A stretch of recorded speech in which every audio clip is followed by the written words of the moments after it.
어, 이거 얘기하려고 그럽니다, 여러분. 이거는 뭐 하는 소설이냐면요. 뭐 하는 소설이냐면, 소비에트 소설인데요. 니콜라이 오스트롭스키라는, 니콜라이 알렉세예비치네요. N.A. 오스트롭스키인데요. 니콜라이 오스트롭스키라는 작가가 쓴 강철은 어떻게 단련되었는가라는 제목의 소설입니다. 이 소설은 동서문화사에서 나왔고요. 번역하신 분은 이제 추영현, 이제 좀 더 얘기하겠지만 아무튼 이런 분이 하셨습니다. 근데 표지가 보시다시피 굉장히 굉장히 선언적이에요. 표지가 이 빨간색 색깔과 그 다음에 이 낙과 망치, 별, 레닌, 무엇보다도 레닌. 그래서 이것은 진짜로 그 소비에트 소설이다. 소비에트의 소련의 구소련의 SR 사회주의 리얼리즘의 표본이 되는 소설이라는 거를 이제 표지에서 이렇게 딱 보여주고, 제가 미루다가 이번에 읽었는데 총 2부로 구성이 되어 있습니다. 2개의 부로 구성이 되어 있는데 소설을 다 꼼꼼하게 읽지는 않았어요. 그런데 어쨌거나 생각보다는 재미가 있었고, 그래도 완독했다고 제가 말할 정도로는 읽었어요. 내용은 뭐냐면은 그 파벨 꼬르차긴, 그러니까 파벨 혹은 파프카, 애칭으로 파프카라고 불리는데요. 파벨 꼬르차긴이라는 이제 그 인물이 주인공으로 나옵니다. 얘가 이제 처음에 12살인데요. 노동자의 아들입니다. 근데 그 고리끼의 어머니하고도 이제 비슷한 설정인데, 이게 이제 그 SR 소설에서는 굉장히 일반적이다라는 걸 작품을 보니까 알겠더라고요. 뭔 말이냐면 다 노동자인데요. 어머니는 되게 헌신적이에요. 그 다음에 이제 핍박받고 박해받고 희생 당하는 이제 그런 인물이고요. 하지만 이제 어떤 민중으로서의 심지, 끈기 이런 게 있죠. 이들은 혁명을 도울 거예요. 빨리 안 죽어요. 반면에 이제 아버지는 다 같은 노동자인데 술주정뱅이에 폭력군에 혹은 뭡니까 무능한 가장, 이런 식으로 설정이 돼 있어요. 그래서 일찌감치 죽거나 있어도 별로 좋은 일을 못하거나 뭐 이런 식의 설정인 것이 되게 일반적이구나라는 거를 고리끼의 어머니에 이어 이 소설을 읽으면서도 이제 확인을 했고요. 소설을 딱 펼치면 학교가 나오는데, 이제 보통 우리는 뭐 모범생인 주인공에 익숙하기도 하지만 모범생이 아니더라도 뭔가 다른 쪽으로 재주가 있는 그런 주인공에 익숙하잖아요. 그러니까 학교 장면이 딱 펼쳐지면, 아니면 이제 뭐 반항하는 모습이라든지, 아니면 뭐 그 조이스의 젊은 예술가의 초상처럼 억울하게 뭡니까 이거를 맞는다든지 회초리를 맞는다든지 뭐 이런 장면, 아니면 이제 학교 생활에 적응하지 못해갖고 헤르마이스의 많은 학창소설 학원물이 그러하듯이 도망가든지 이렇게 해야 되는데요. 여기서 파벨 꼬르차기님 선생님인 신부님인 성직자인 그 선생님의 뭐 밥그릇인지 뭔지에다가 그 마호르가 담배가루라고 하던데, 아무튼 넣지 말아야 될 나쁜 어떤 물건을 집어넣게 돼요. 저는 처음에 파벨이 이게 누명 쓴 건 줄 알았거든요. 근데 그게 아니라 요 녀석이 이제 이런 문제 행동을 지금까지 계속 해왔고, 이번이 사실상 뭐 끝인 거예요. 그래서 소설을 딱 펼치면은 학교 생활에 제대로 적응하지 못한 12살 소년 파프카 꼬르차긴이 퇴학당한다 예요. 퇴학당하고 이제 엄마는 이 아이를 다른 학교로 보내거나 뭐 이렇게 하기 위해서 골머리를 앓기보다는 공장에 보내버립니다. 근데 이제 그 공장들이 되게 많아요, 여러분. 고리끼 소설부터 그게 시작되는데, 우리는 이제 공장 하면은 뭘 생각하죠? 뭐 철 만드는 거 주로 그런 거 생각하는데, 빵 공장이라든지 뭐 이런 것들, 식료품 공장이 되게 많아요. 그것도 많고, 아무튼 여기서 이제 파벨이 하는 일은 뭐냐면 그 어떤 공장에 들어가서, 어떤 기관에 들어가서 그 그릇 씻는 거, 설거지하는 거, 그런 일을 해요. 근데 여기서 좀 개기다가 이제 윗사람한테 얻어 터지고, 아, 여기는 까분다고 봐주는 엄마의 집이 아니구나, 내가 정신을 차려야 되는구나 이제 하면서 애가 사회생활 하고요. 그러면서 이제 또 친구들과 만나고, 나이가 나이다 보니까 연애 라인이 또 있습니다. 그래서 여기서 이제 또냐라는 아이가 나오는데, 뚜마노바, 얘는 이름이 좀 쉬워요. 뚜마노바 할 때 뚜마는 안개란 뜻이거든요. 뚜마노바라는 아이를 만나게 되는데, 이 아이는 여기 이제 옛날 번역이라 보니까 영림 감독의 무슨 그 딸인가 이렇게 나오는데, 산림감독원 정도 되는 것 같아요. 그러니까 같은 노동자 계급 하류 계층이긴 하지만 그 중에서 상당히 위에 있는, 그래서 밑으로 내려가려고 하지 않고 당연히 이제 위로 올라가서 그런 걸 뭐라 그래요, 이제 그 향상홈, 그걸 뭐라 그러죠? 결혼을 이제 통해 가지고 신분 상승하는 이제 그거를 꿈꿀 수밖에 없는 이제 그런 상황이 되는데, 이제 어릴 때는 둘이 약간 이제 어울립니다. 어울리고 그 이 누구냐? 파벨이 또니한테 잘 보이려고 예쁘게, 너무 이제 옷이 허름하니까 예쁘게 차려 입으려고 아르바이트를 굉장히 열심히 해가지고 그 돈을 가지고서 이제 막 떼 빼고 광내고 신발도 새로 사고 해가지고 또니 앞에 나타나는 장면이 있어요. 하지만 이제 그런 식으로 해가지고 관계가 오래 갈 것 같지는 않고요. 결국엔 이제 두 사람은 이제 엇갈리게 되는 거고요. 그보다 더 중요한 건 뭐냐면 이 노동자의 아들로 태어나서 노동전선에 뛰어들었던 파벨의 이제 이후의 운명인데요. 이 소설의 시간적인 배경이 1917년에서 1922년입니다. 그리고 그 레닌이 죽었다라고 하는 얘기가 나오는데요. 그게 레닌이 죽은 게 1924년입니다. 그거까지 대충 나오른다고 보면은 러시아뿐만 아니라 이거는 세계사에서 격동기인 거죠. 그죠? 볼셰비키 혁명, 그 다음에 이제 적백 내전, 그 다음에 20년대 네프 시기까지를 이제 아우르게 되는데요. 그때 이제 12살 소년이 앞으로 이제 어떤 인생을 살아가는지, 어떤 일을 겪게 되는지 이제 보여줍니다. 그 소설에 일부 몇 장에 보면은 야 황제를 몰아냈대라는 이제 소리가 들립니다. 이게 벌써 일부 2장인데요. 그러니까 혁명이 발생하고 적백 내전이 여기 사실 중심 사건이에요. 그래서 소설을 읽다 보면은 계속 싸워요. 계속 싸우고 그 다음에 이제 이게 볼셰비키 혁명이 우리는 성공했다 이렇게 알고 있잖아요. 근데 어떤 그 상징적인 사건이 있었던 건 있었던 거지만 그 이후에 국지전 같은 형태로 이제 계속 전쟁이 일어나고 적백 내전 기간 동안에 진짜 많이 싸우게 되거든요. 근데 누가 적이고 누가 아군인지도 알 수 없는 이제 그런 상황이 계속 지속되는데 중요한 건 이제 이겁니다. 이 소설에서 중요한 거는 파벨 꼬르차기는 노동자의 아들로서 당연히 이제 에 가담합니다. 적군에 이제 가담을 하고요. 그럼 뭡니까? 백군들이 다 이제 그 적이 되는 거죠. 그렇게 해서 여기 이제 친구, 뭐 선배, 뭐 많지만 제일 어떻게 보면 영향을 많이 준 거는 형인데요. 형이 이름이 아르쫌인데 이제 건강한 그런 이제 젊은 노동자를 이제 대변을 하고요. 어릴 때 친구인 세르게이 브루작 이런 사람도 있고요. 그 다음에 이제 주흐라이 이 사람은 이제 수병이에요. 역시나 이제 코무니스트 공산주의자고요. 그 다음에 이제 숙적이 또 하나 나와야죠. 레신스키라고 계속 따라다니면서 이 주인공을 괴롭히는 그런 또 캐릭터가 나오고요. 주인공이 이제 의식화되는 어떤 과정이 있는데요.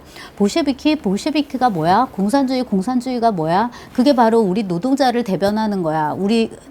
대변하는 거야. 그리고 우리 노동자를 억압된 환경에서 해방시킬, 구원해줄 사람들이야. 뭐 이런 식으로. 그러면 나는 뭐가 되겠어? 볼셰비키가 되겠어. 뭐 이런 식입니다. 그래서 파벨이 굉장히 열심히 잘 싸워요. 동지를 위해서 자기를 막 희생하기도 하고 해가지고 한두 번 죽다 살아나고 죽은 줄 알았는데 또 살아나고 죽은 줄 알았는데 뭐 또 살아나고 막 이런 식입니다. 그래서 일부가 이제 끝나는 장면도 딱 그건데요. 죽은 줄 알았는데 파벨이 결국에는 이제 병원에서 이제 눈을 뜨게 되고요.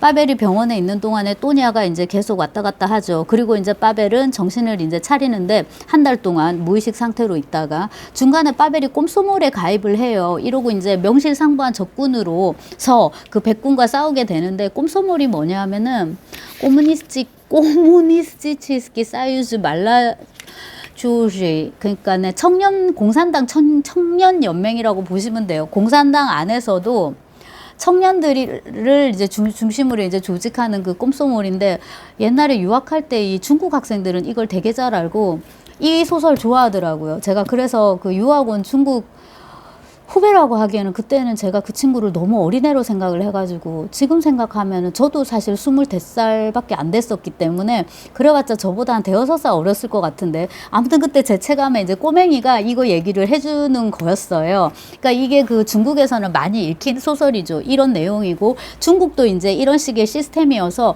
이 소설에서 펼쳐지는 이런 사회가 얘들이 낯설지가 않나 봐요. 어디를 가나 위원회가 있고 노동자 조직이 있고 그 다음에 끊임없이 뭡니까 감시의 시선이 있고 끊임없이 또 밀고를 해요. 끊임없이 밀고를 하고 끊임없이 린치가 또 가해지고 그 린치 와중에 도대체 총이 왜 이렇게 많죠? 총이 곳곳에서 뭐 총을 쏘든지 아니면 뭐 또 지금 이 칼 챌린지 또 왜 이렇게 많은지 해가지고 또 곳곳에서 국지전 형태로 사람이 죽고 이런 것들이 계속 많은 거예요. 근데 이제 이게 저는 이제 낯설고 근데 생각보다 소설이 재밌다고 말씀을 드렸잖아요. 한 일주일 정도 걸려서 읽었는데 읽으면서 이제 핵심적인 거는 저의 삶과 관련해서 핵심적인 거 1번은 뭐냐면 내가 이런 시대에 살고 있지 않아서 얼마나 좋은가이고요. 지금 우리 시대에 두 개의 큰 전쟁이 일어나고 있잖아요. 이스라엘하고 이란 지금 휴전을 했는지 말았는지, 그 다음에 이제 우크라이나하고 러시아 도대체 몇 년을 끄는지.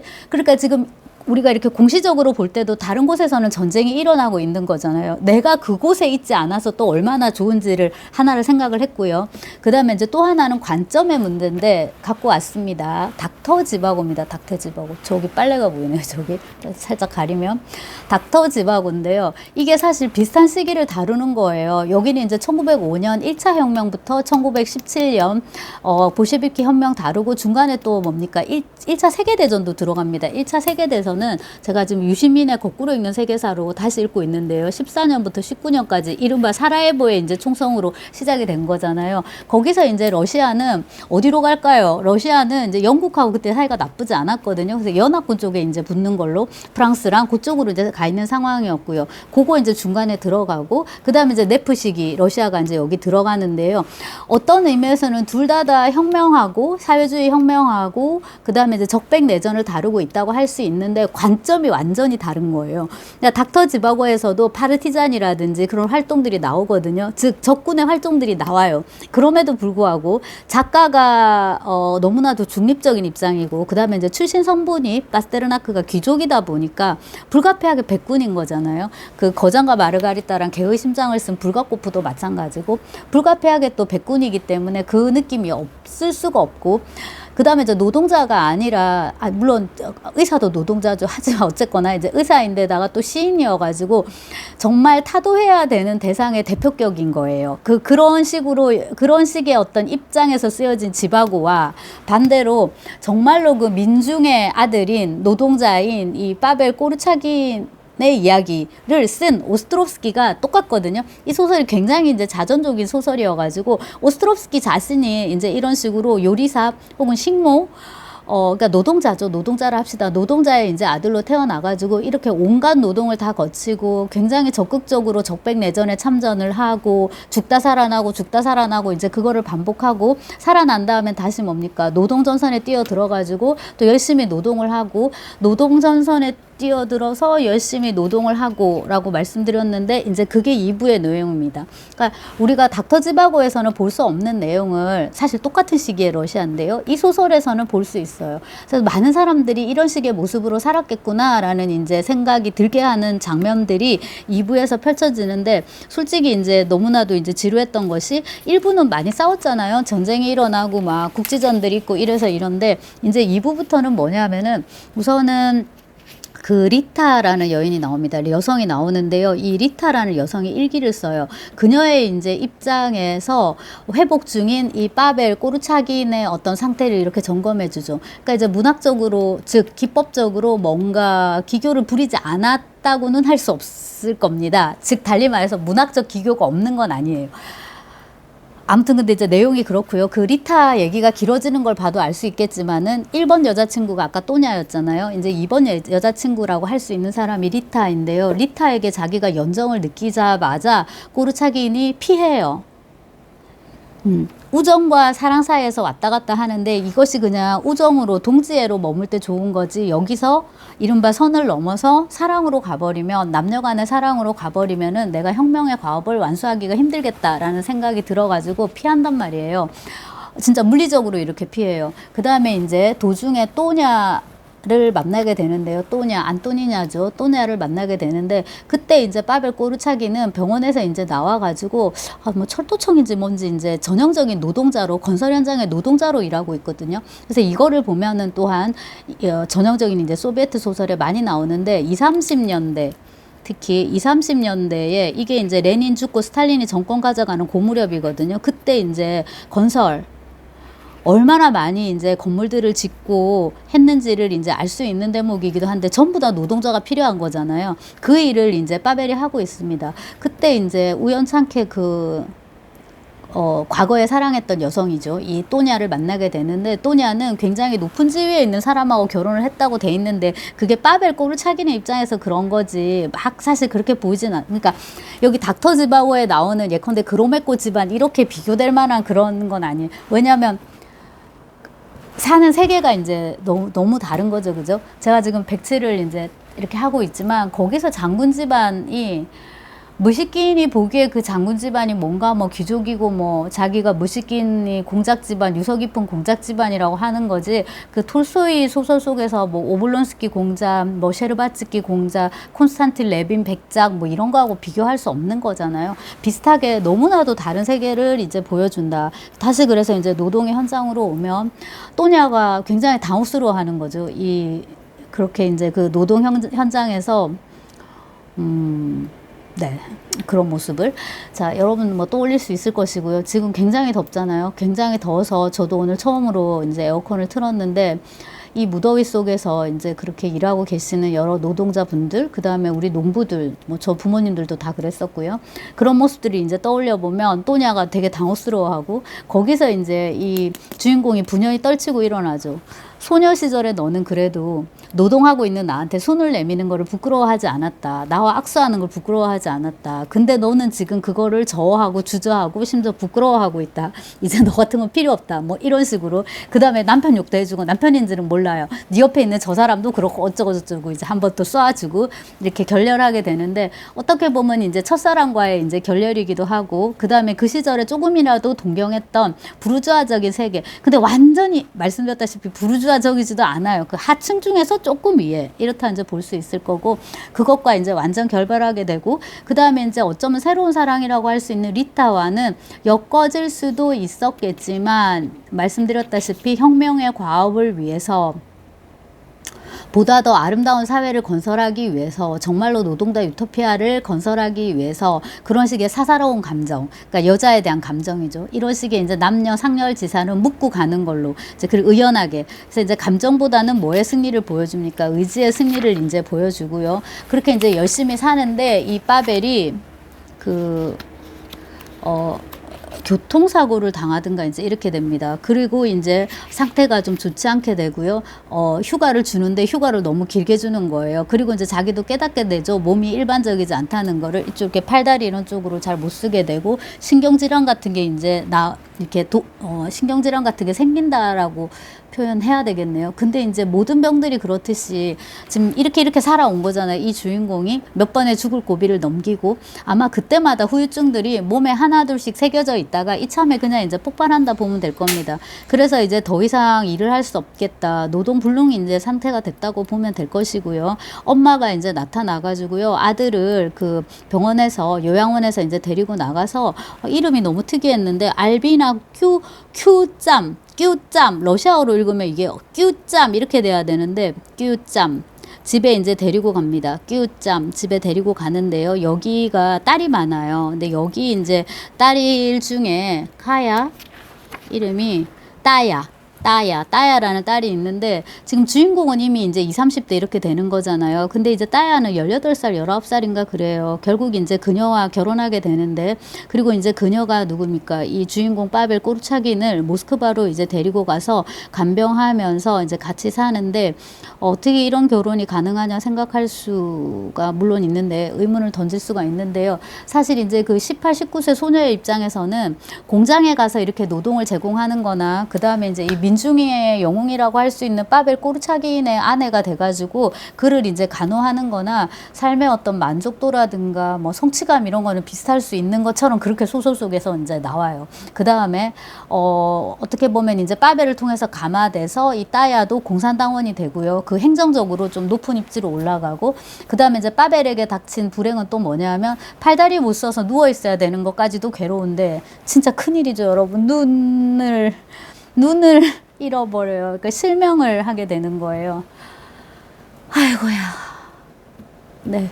실명을 하게 돼요. 그래서 이제 할 수 있는 게 거의 없는 상황에서 24년에 말씀드렸다시피 이제 레닌이 죽죠. 그거를 이제 인물들이 듣고서 굉장히 경악해요. 소설에서 이게 길게 묘사가 돼서 제가 지금 두세 번 언급합니다. 그리고 이제 모스크바를 이사 온 다음에 파벨은 뭐를 하게 되냐면 할 수 있는 게 없잖아요. 아내가 일터에 나가 있는 동안에 다른 사람의 도움을 받아서 이 소설을 씁니다. 소설을 쓰고 그 다음에 이제 친지와 가족의 도움으로 이 소설을 이제 출간하게 되었다라는 거를 알리는 걸로 소설이 끝이 납니다. 그래서 소설을 읽고서 좀 굉장히 재미없을 줄 알았는데 생각보다는 재미가 있었어요. 일단 그거에 놀랐고 당시에는 엄청나게 이제 그 인기리에 읽힌 소설이라고 합니다. 소비에트 그 혁명 소설의 대표작이라고 이제 하는데요. 여기 띠지를 보면 뭐 엄청나요. 강철은 어떻게 단련되었는가는 숄로오프 고요한 동강, 알렉세이 톨스토이 고뇌 속을 가다 러시아와 더불어서 러시아 3대 혁명 소설이다. 영국, 프랑스, 독일, 미국 등에서 출판되어 오늘날도 널리 읽히고 있다. 자, 그 다음에 사회주의 리얼리즘 거작, 레닌 훈장 수상작의 러시아 3대 혁명소설, 루이 아라공은 이 소설이야말로 노동자가 쓴 최고 미중문학이다라고 이제 얘기를 했다고 하고, 인류 해방을 꿈꾸던 소년은 어떻게 혁명전사로 단련되는가, 그래서 강철은 어떻게 단련되는가입니다. 원래도 강철이어야 돼요. 뭐 이런 플라스틱은 어떻게 단련되는가, 뭐 이런 건 안 되죠. 종이, 지우개, 고무는 어떻게 단련되는가, 이런 것도 안 되고요. 강철로 원래 태어나야 되고요.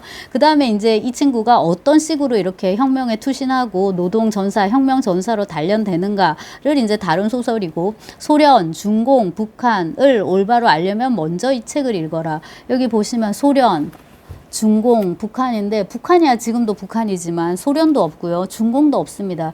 그래서 여기 띠지에 있는 요 문구, 오늘날도 널리 읽히고 있다. 이걸 우리가 점검해 볼 필요가 있겠죠. 오늘날은 더 이상 읽히지 않는다. 왜 오늘날은 더 이상 읽히지 않을까? 지금 읽어보고 알았어요. 생각보다는 재미가 있었어요. 생각보다는 재미가 있었는데, 정말 많은 이 문화 콘텐츠들이 범람하는 와중에 하필 책이고, 그 중에서 또 어떤 소설, 그 중에서도 장르가 소설이고, 그 중에서 뭔가를 읽어야 된다면은 차라리 여러분들 왜 우리가 닥터지바고를 이 책보다 더 읽는지를 이제 생각하게 되고요. 일단 소설이 너무 단순하더라고요. 이게 이제 카테리나 클락이라는 학자가 써놓은 그 SR 소설의 규범, 도식에 굉장히 잘 맞아요. 이런 식으로 이제 억압받지만 의지가 강한 이런 노동자 출신의 이제 청년이 있고요. 강철을 단련해가지고 이제 거듭나는데 중간중간 위기가 있는데 그 위기라는 게 뭐 동지의 배신이라든지, 그 다음 자기 내적인 문제가 있어요. 이 연애담 비슷한 거죠. 거기에 휘말려 버리면 과업을 수행할 수 없으니까요. 그 다음에 이제 본인이 어떤 설정한 그 과업에 문제가 있을 때, 특히 그 과업이 뭐냐면 요게 배경이 우크라이나의 소도시예요. 자기가 태어난 곳이. 근데 이 친구가 키예프까지 갔다가 또다시 자기 고향 마을로 돌아오는데 완전 망가져 있어요. 이것도 이제 SR 소설의 도식이거든요. 폭격이 돼가지고 완전 바닥이 다 갈려 있는 거예요. 거기를 새로 또 재건해야 되잖아요. 혹은 이제 개척하는 어떤 곳에 놓인다든지 하면 이제 투신해서 열심히 이제 싸우는데, 그런 와중에서 또 문제가 생기면 더 높은 지역으로 찾아가서 이제 그 관리자를 만나죠. 좀 도와주십시오. 이렇게 하는데, 예컨대 이제 뭐 진주 같으면 창원시로 간다든지, 뭐 거창 같으면 뭐 대구나 뭐 부산으로 간다든지, 그런 식입니다. 딱 고도식대로 가요. 그리고 이제 결과적으로는 자기 이제 과업을 완수한다라는 식의 소비에트 리얼리즘 소설에 딱 맞는 도식이고요. 생산 소설이라고 표현을 하거든요. 그렇게 불러도 될 것 같은데, 아직까지 여기는 혁명 부분이 더 강해가지고 20, 30년대 소비에트 소설 그 시대를 조금 더 다루면 아마 생산하는 과정이 더 펼쳐질 것 같고요. 그래서 글라트코프의 시멘트라든지 이런 걸 조금 소설을 구해가지고 읽어봐야 되지 않나라는 이제 생각을 지금 제가 했고요. 일단 그래서 말씀드렸다시피 줄거리가 너무 단순하다. 근데 줄거리가 단순한 것은 인물들의 이런 어떤 갈등 구조라든지 성격이라든지 이런 것들이 전혀 복잡하지가 않아요. 너무나도 단순하게 이렇게 그려져 있고, 제가 단순하게 그려졌다라고 표현했는데 사람 자체가 여러분 단순하지는 않을 거예요. 네, 저는 그렇지는 않을 거라고 생각하고요. 모든 인간은, 그리고 그 모든 인간의 이야기는 다 참을 수 없이 문학적인 데가 분명히 있어요. 그래서 작가가 그거를 이제 어떻게 그려내느냐의 문제일 건데, 적어도 이제 이 오스트롭스키라는 작가가 이 소설을 통해서 이렇게 표현되는 모습을 보면 굉장히 단순 소박한 그런 느낌을 주는 작가기는 해요. 그래서 그 점에서는 이제 고리키 계열의 사람은 참, 네, 여기도 좋았던 것 같고요.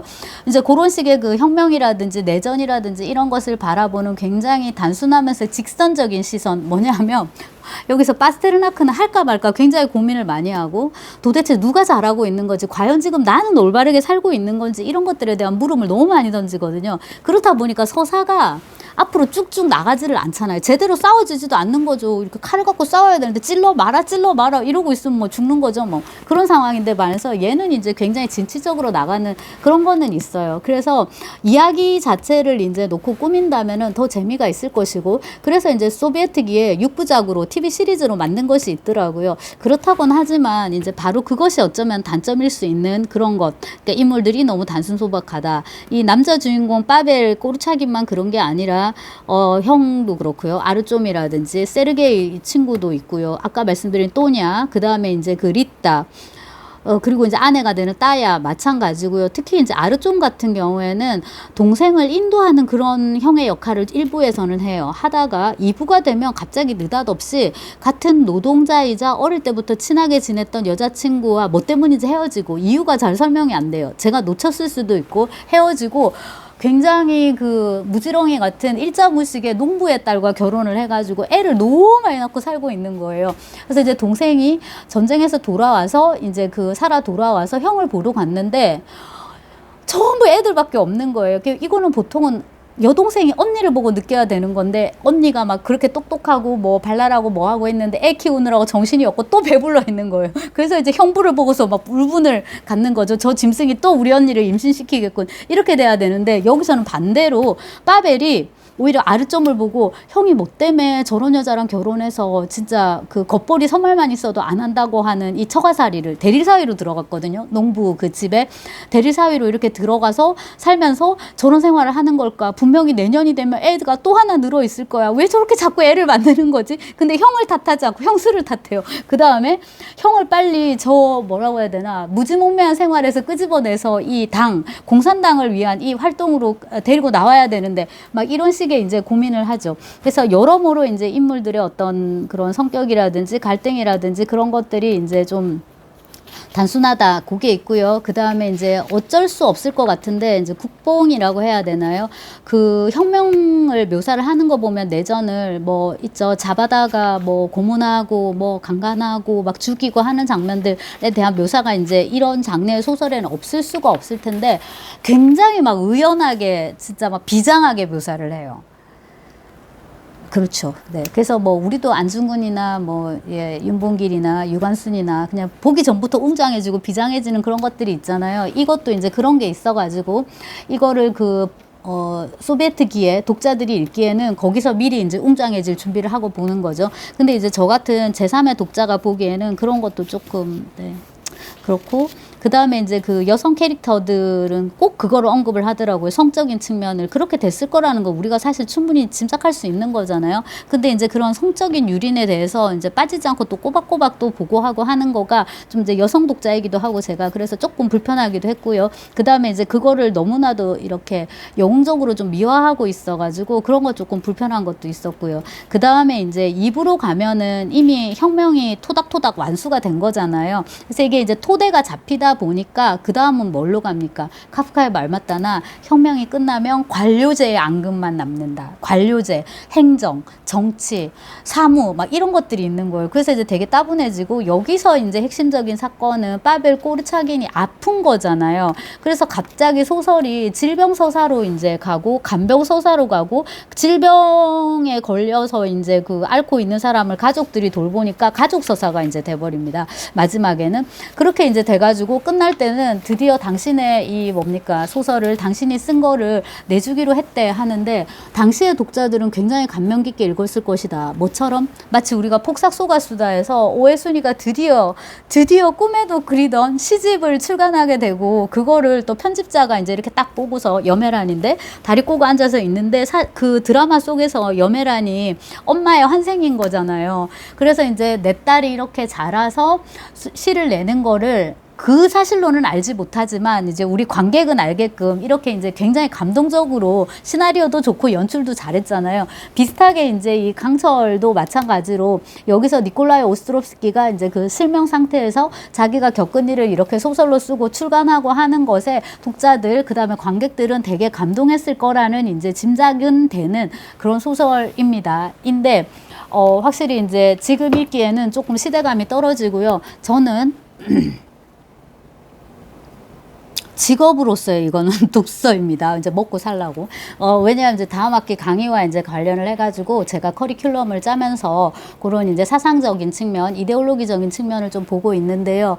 뭐 19세기는 제가 지금 공부해 놓은 것만 가지고서도 충분히 그 그 충분히 이제 강의를 할 수 있을 것 같고 20세기는 공부를 하고 싶으니까 제가 이제 커리큘럼을 좀 그렇게 맞추는 것도 있고 그러다 보면 또 공부할 게 되게 많아지죠. 그죠? 그래서 일단 이제 소설로 보는데 그 다음에 이제 덧붙이고 싶은 얘기는 뭐냐면 요게 여러분 소설은 여기까지예요. 근데 이 나머지 많은 페이지가 해설이거든요. 근데 무슨 역자가 이렇게 해설을 길게 썼을까 제가 너무 궁금해가지고 이 추영현입니다. 추영현이라는 이름을 찾아봤는데 이제 이분 같은 경우에는 본인이 사회주의자라고 해도 뭐 고인한테 신뢰가 되지 않을까요? 이제 그런 쪽이셨고요. 보니까 언론인이셨고 번역을 굉장히 많이 하셨고요. 그 다음에 뭐 그런 시절을 살았으니까 조금만 뭐 꼬투리만 잡혀도 감옥에 이제 갇히고 형을 실제로 많이 사셨더라고요. 그러고 이제 세월이 이렇게 지나서 복권이 돼가지고 이제 나중에는 자유롭게 사시면서 이런 번역 같은 것도 다듬고 쓰기도 하고 하셨던 모양인데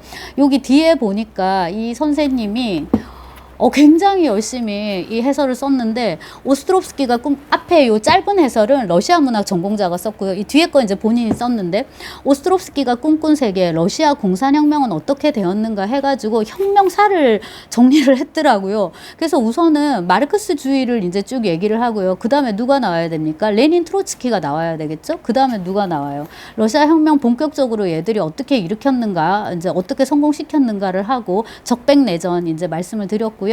그 다음에는 이제 당연히 빼먹을 수 없는 스탈린이 나오고요. 심지어 고르바초프까지 이제 얘기를 하더라고요. 그래서 근데 이제 요거를 제가 꼼꼼하게 읽지는 않았고요. 왜냐하면은 요것과 관련된 것은 제가 지금 E.H. 카나 뭐 올랜드 파이지스나 옛날에 읽었던 거 읽다 말았던 것도 책들을 다 꺼내가지고 좀 방학 때 공부를 하려고 지금 시작을 했거든요. 근데 이제 이분이 정리한 거를 읽으면서 인상적이었던 거는 아마 그 러시아산 자료를 어쩌면 구하기가 조금 힘들어서 더 그랬을 수도 있는데 이게 프랑스 사람이 그렸나 봐요. 미하일 도리조 캐리커처요. 프랑스가 이런 거 잘하잖아요. 자, 이렇게 보시면 이게 그 1927년 그러니까 1920년대인데 당시 그러니까 소비에트 초기죠, 그죠? 이거를 서방에서 프랑스입니다. 거기서 이제 바라보는 어떤 그 풍자적이고 시니컬한 시선을 이제 알 수가 있는 거예요. 그리고 어떻습니까? 몇 년 있다가 41년에 이제 2차 세계대전이 결국엔 이제 발발을 하게 되죠. 그런 거 좀 사파 같은 거 보는 재미가 좀 있었고요. 그 다음에 굉장히 여기 사진을 많이 실어놨어요. 그리고 이제 그 소련의 그 당시에 이제 포스트 같은 거를 흑백으로 해가지고 이제 이렇게 갖다 놨는데, 네, 이런 거. 이거 직역을 하면요. 네가 생각하는 거를 말할 때는 무슨 말을 하는지를 생각하라 해요. 그러니까 말을 신중히 하라는데요. 생각하는 걸 말할 때는 무슨 말 하고 있는지 생각을 하라고. 지금 우리 상황에서도 이제 적용이 되는 말인데 이게 페레스트로이카하고 글라스노스치 이게 뭐였죠? 개혁 개방 그거에 이제 포스터였고요. 자, 가자 아들 뭐 이런 거. 그래서 이제 포스터 같은 걸 이제 갖다 놨는데 오히려 소련 자료들은 제가 더 많이 이제 접할 수가 있는데 요 이제 그런 프랑스 그런 이 캐리커처라든가 막 이런 것들 엄청 많더라고요. 정치 이런 캐리커처. 언론계에 종사하셨던 분이어가지고 좀 잔인한 이런 사진들도 있고요. 시신 옮기는 거랍니다. 뭐 이런 것들. 그 다음에 이제 이거. 스탈린은 여러분 정말 스탈린은 할 말이 없는 것 같아요.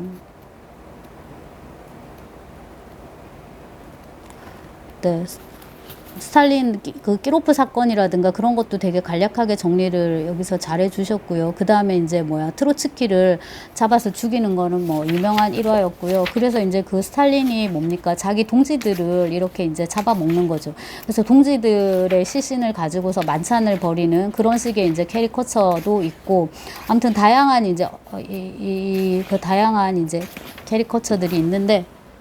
예, 앞쪽에 있어가지고 이건 조금 그림으로는 스탈린은 좀 닮지 않았는데 스탈린이 이제 친구들을 말하자면 동지들을 이렇게 헤쳐먹는 거죠. 근데 원래 이제 동지만이 경쟁자가 될 수 있는 거잖아요. 그거야 뭐 정치죠. 어디나 네, 어느 분야든지 이제 이런 거고. 이 레닌이 22년인가에 쓰러졌는데 뇌졸중으로 이제 반복되다가 그게 그러니까 소발작 같은 미니 뇌졸중 같은 거 그런 걸 이제 반복하다가 결국 이제 24년에 가게 되는데 그런 이제 역사에 대해서는 다른 거를 제가 참고할 수 있을 것 같아서 일단 훑어만 봤고요. 소설 자체가 이제 이분이 러시아 문학을 전공한 것도 아닌데도 이걸 이렇게 번역을 한 거잖아요. 그만큼 이제 그 당시에는 이게 이제 수요가 많았다는 걸 알 수가 있고요. 저는 학자이기 때문에 말하려니까 왜 이렇게 웃기죠? 학자이기 때문에 공부를 안 하고 있었나 봐요. 학자이기 때문에 이제 이걸 읽는 건데 우리 일반 독자들을 위한 이제 소설은 아니고요. 당연히 읽으면 좋지만 세상에 읽을 게 너무 많기 때문에 차라리 김애란 신작을 읽으라고 지금 저도 못 읽고 있지만 차라리 김애란 장편이랑 신작 그 작품집 단편집 차라리 그걸 읽으라고 이제 권해드리고 싶고요. 어떤 그 고전의 경우에는 효용이라는 게 있잖아요. 효용을 생각을 할 때는 그 1917년 사회주의 혁명과 그 이후에 이제 그 적백 내전 같은 거 그런 거 당시 이제 우리 그 러시아사 넓게 보면 세계사의 한 장면을 알고 싶다면 소설로서도 요거보다는 이제 뭡니까 닥터 지바고를 이제 읽으라고 권해드리고 싶고요. 그 다음에 이제 노동자 문화 강철은 어떻게 단련되었는가 이걸 노동자 문학의 이제 관점에서 보자면 우리가 뭐를 읽어야 된다 고리끼의 어머니가 그래도 여러 점에서 가성비가 높은 소설 아닌가 그러니까 소설 자체도 괜찮고 그 다음에 이제 그 고리끼라는 인물이 가지고 있는 어떤 이데올로기적인 무게 이런 게 있잖아요. 이 오스트롭스키는 너무 빨리 죽었더라고요. 30대에 요절을 하는 바람에 작품이 이거 하나밖에 없어서 요거 말고 조금 살아가지고 뭐 조금 더 균형 감각 있는 그런 어떤 소설을 쓸 수 있었을지도 모르겠어요. 근데 뭐 역사의 가정법은 아무 의미가 없기 때문에 그냥 그걸로 끝인 거고요. 자, 정리를 하자면 이제 닥터집하고 한번 권해드리고 그 다음에 이제 노동자 문학과 관련해서는 고리끼의 어머니인데 그것도 이제 제가 지금 다시 읽을 목록에 지금 들어가 있는 상황입니다. 지금 당장 읽지는 않을 거고요. 좀 읽는 대로 정리를 하도록 하겠습니다. 자, 레닌입니다, 여러분. 레닌. 트로츠키 얘기 잠깐 할까요? 트로츠키를